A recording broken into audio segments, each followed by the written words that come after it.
لہذا خانقاہ کے مجاوروں پہلے اپنی عاقبت بنائیں۔ ہر دور میں مختلف علاقے میں، شہروں میں ولیوں کی آمد ہوتی رہی ہے اور تا قیامت ہوتا رہے گا۔ نبوت کے دروازے بند ہو گئے، ولایت کے دروازے بند نہیں ہوئے، اور ولایت پرستی کے لائق نہیں ہوتی۔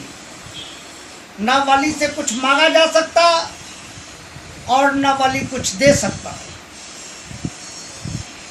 جیسے ہماری والدہ محترمہ ماں جمیلہ قادری رحمۃ اللہ علیہ دنیا میں 81 سال بحیات رہیں۔ اس 81 سال کے پیریڈ میں، یہ چلتے رہیے گا، ہم ایسے بول رہے ہیں، وہ اس 81 سال کے پیریڈ میں آپ 17 سال نابینا رہے۔ اس نابینا پن کے حالات میں بھی ان کی تہجد قضا نہیں۔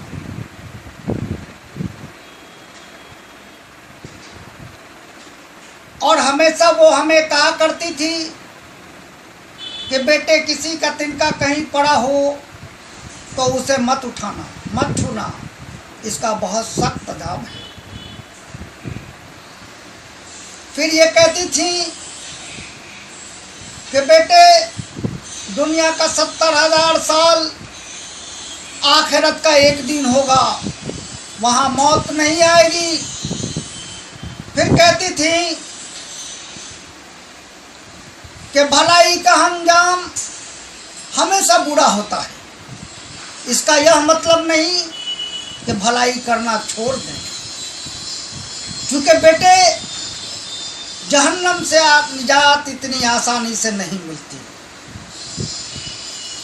اور اکثر و بیشتر گھر میں فاقے کا عالم ہوا کرتا تھا۔ میں چھوٹا سا بچہ تھا، بھوک برداشت نہیں ہوتی تھی۔ کبھی نوح علیہ السلام، کبھی ابراہیم علیہ السلام، کبھی زکریہ علیہ السلام، کبھی عیسیٰ علیہ السلام، مختلف انبیاء کا واقعہ اور ولی اللہ کی گزاری ہوئی زندگی سناتے سناتے اور بدن سناتے سناتے ایسا کرتے تھے کہ مجھے نیند آ جاتی تھی۔ پھر یہ کہتی تھی کہ بیٹے دنیا کی آرام بہت مختصر ہے، اور اس آرام کو پانے کے لیے اپنی ہمیشہ کی زندگی کو مت کھو دینا۔ پھر کہتی تھی ایک بات یہ بھی یاد رکھنا، دنیا میں تمہیں ایسے ایسے لوگ بھی ملیں گے، لمبی لمبی داڑھی ہوگی، خوبصورت ٹوپ ہوگا، قیمتی لباس ہوگی، بڑے عمدے گاڑی سے نکلیں گے، تو یہ مت سمجھ لینا کہ وہ بڑی علامہ اور بڑے ولی اللہ ہیں۔ ہمارے نبی چٹائی پہ سوتے تھے، اور ان کا لفوا لفنگا اچکا امت 5 اسٹار 7 اسٹار 11 اسٹار میں سوتا ہے۔ تو پھر کہتی تھی کہ بیٹا دیکھا نہیں فرعون کو، نمرود کو، صداد کو، حماد کو، یہ سب دنیا کے بہت بڑے بڑے ظالم تھے، اور اتنی دولت ان کے پاس تھی کہ وہ دولت سے لوگوں کو ہینڈل کرتے تھے۔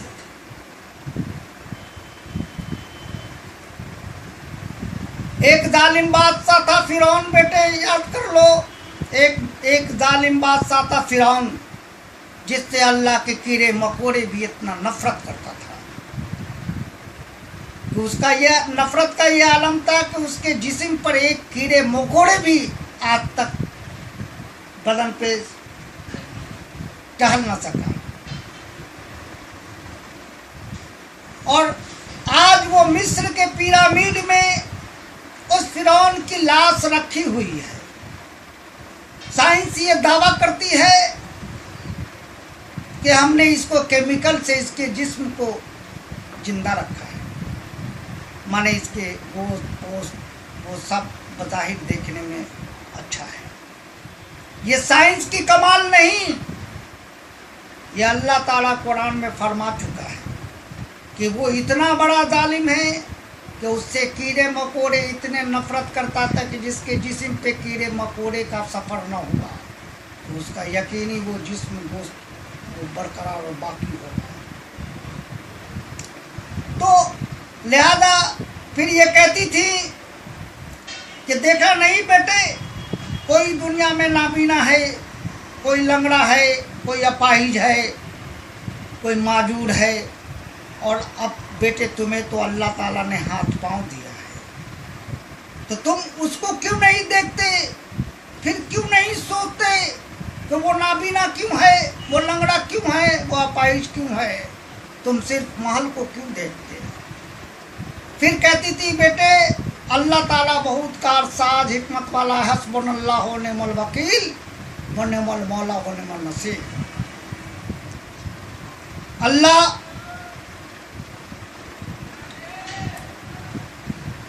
ضرور اس میں کوئی مصلحت ہے کہ اللہ نے جس کو بہت دنیا میں رتبہ دیا، شان شوکت دیا اور دولت کا انبار دیا، اس کا یہ مطلب نہیں کہ وہ آدمی بہت اچھا ہو گیا، چونکہ اللہ خود فرماتا ہے قرآن میں کہ میں نے یہود کو دنیا دے دی ہے جنت کے بدلے۔ تو اس سے دیٹ مینس یہ معنی نکلتا ہے کہ جیسے ایک مولانا ایک بار تقریر کر رہے تھے،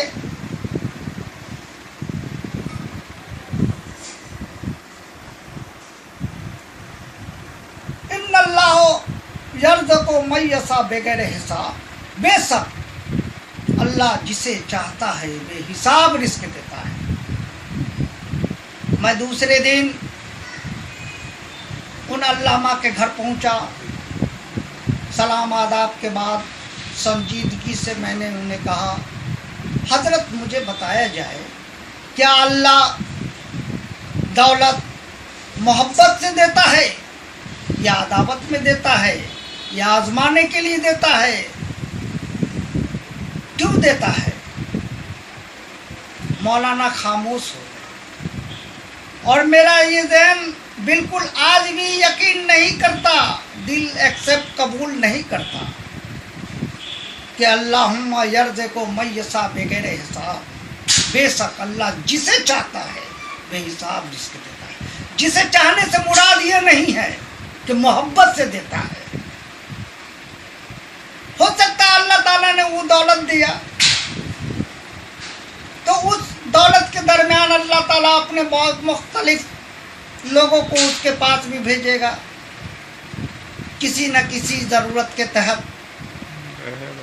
آج دیکھنے میں یہ ملتا ہے مجھے اس کہ اگر کوئی بندہ کسی نے سوال کیا تو فوراً وہ بندہ کہتا ہے کل مجھے بچے کی فیس جمع کرنا ہے، 1.5 لاکھ روپے اسکاٹ ہاؤس میں فلاں فلاں یہاں وہاں، وہ سب مجھے یہ سب پیسے کرنے ہیں۔